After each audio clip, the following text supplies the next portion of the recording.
This morning, 4 people are without a home after a fire Sunday in Chatham County. The Chatham County Fire Department says the fire was reported around noon yesterday in the 800 block of Katko Road near the Berwick community. When crews arrived, they say they saw smoke coming from a mobile home. We're told no one was hurt, but the Red Cross has been called in to help the family. We're learning some new details about why a popular Savannah roadway was temporarily closed yesterday.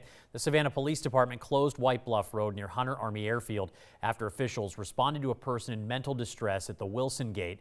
An Army spokesperson said the closure was out of an abundance of caution. The road reopened around 3 o'clock yesterday afternoon.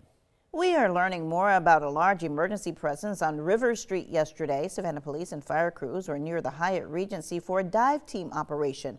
A police spokesperson says there was no danger to the public and the team was looking for possible evidence in the river. Officials have not confirmed details about the case they're investigating. The fire department says they were there to help divers with decontamination after the search. New developments this morning as the Chatham County Sheriff's Office says it has received 16 complaints against 24-year-old Nathaniel Crawford, who was arrested for attempted kidnapping and stalking. We talked with one of his alleged victims who wanted to stay anonymous for safety reasons. She says she first met Crawford on Facebook and he seemed nice at first, but he began sending inappropriate messages and showing up at her home unannounced. She says the last time she saw him, he tried to kick in the front door and broke her bedroom window. She tells us she called police and filed a report while living in fear. I couldn't sleep. I had to change my whole room around because my bed was by the window. So when you bust the window, all the glass was in my bed. But I couldn't sleep. I was terrified. I was terrified he was going to come back and snatch me. And I really just stayed in the house like that because I'm terrified of meeting another crazy person. He was nice. He was nice. And then he just shifted. The Chatham County Sheriff's Office says Crawford was arrested again Friday on terroristic threats and related charges. Investigators are still looking for information about this second suspect in that serial stalking case. Police say he may have been driving a Toyota Camry or Avalon with dark tinted windows. If you have any information, you're asked to call the Chatham County Sheriff's Office at 912-644-5136. 6:03 on your Monday morning. You're looking live there downtown right now. Storm Team 3 meteorologist Alyssa Carsley's here. She has your weather on the 3s. Alyssa, good morning. Hey, good morning, Ben. We're starting off with temperatures close to where we were over the weekend. Still chilly, a bit cold, especially as temperatures are close to freezing in Sylvania and Hampton this morning, around 35 to 34 degrees, 38 degrees here in Savannah, and 41 degrees in Glenville. Now, just like the weekend, we're still tracking that beautiful sunshine, just mainly after a few morning clouds filter on out. We're back to tracking a mostly sunny sky with temperatures above where they sat over the weekend, back close to average for this time of year in the mid-60s. There are a few light sprinkles out there across the Coastal Empire and Lowcountry, though as we head towards sunrise through mid-morning, they'll continue to fizzle out. So really a low chance of rain only for the next hour or so, and then just back to a lovely sunny sky this afternoon as we're sitting around 64 degrees in Savannah, 68 in Glenville, as well as Jessup and Baxley, so areas south of I-16 inching closer to that 70-degree mark, where all of us by tomorrow and Wednesday will comfortably sit throughout the afternoon, all ahead of a midweek cold front arriving Wednesday into Thursday, bringing temperatures down closer to average to end out the work week. So coming up in just around 10 minutes, we'll talk about the cool down for the end of the week and the chance of rain that increases for this Valentine's Day weekend. Thank you, Alyssa.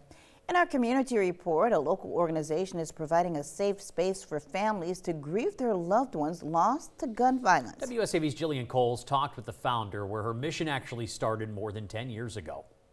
In April of 2014, Lahoma Scott says she received a call that changed her life. Her nephew, Dominique, had been shot and killed at a cookout in Ridgeland, South Carolina. When she arrived to the scene and no one had answers of what happened, she knew she wanted to create change for those grieving loss of loved ones to gun violence. And all I could say was, with everybody out here, no one saw anything. I said, I can't believe that. I said, I tell you what, no one saw anything, but God saw it, and that person will get caught. That moment led her to form Families Against Gun Violence. Today, the organization provides support for those experiencing loss, preaches gun safety, and encourages anyone who sees something to speak up and help law enforcement. I'm always trying to want to reach out to the family members, and I know that they're going through their grieving process, but maybe with me having this openness out like this, they can see that the community cares, they can see that people are concerned, and just want to be there for support and show them love. Scott's group meets twice a year to lead discussions, connect with families impacted, and show the community they are not alone. Once we get the prayer and we get all of the guest speakers announced, there's an open floor for anyone to come up and talk, about their loss. Hearing them come up and speak and say, yes, the tears are going to fall, and we're there to hug and to give them support and to love them. But afterwards, some will say, you know what, I feel a little better for getting it out because I really never wanted to talk about it. For more about Families Against Gun Violence, head to WSAV.com. Jillian Coles, WSAV News 3. On your side. Happening now, areas around the Coastal Empire are using new efforts to prevent more crimes. Tybee police are now using a license plate reader at Lazaretto Creek Bridge to help solve crimes and respond faster. The department recently installed a new flock system at the bridge, adding to the network already in use across the island. While many people call them cameras, police tell us they are actually license plate readers. Department officials say Tybee Island is a relatively safe community, but tools like these help them respond faster and stay ahead of potential threats.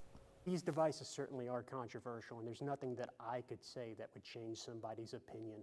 But what I will do is confront them with the truth and say that if this was your property that was stolen, your family member that was in danger, you would definitely want us to use every tool that we had available to help that person or to recover your property. Randolph says the system is another tool to help keep Tybee Island safe and will continue as part of public safety efforts. Happening today, Savannah City officials are ramping up their crime prevention efforts as they break ground on a new police precinct in the northwest part of the city.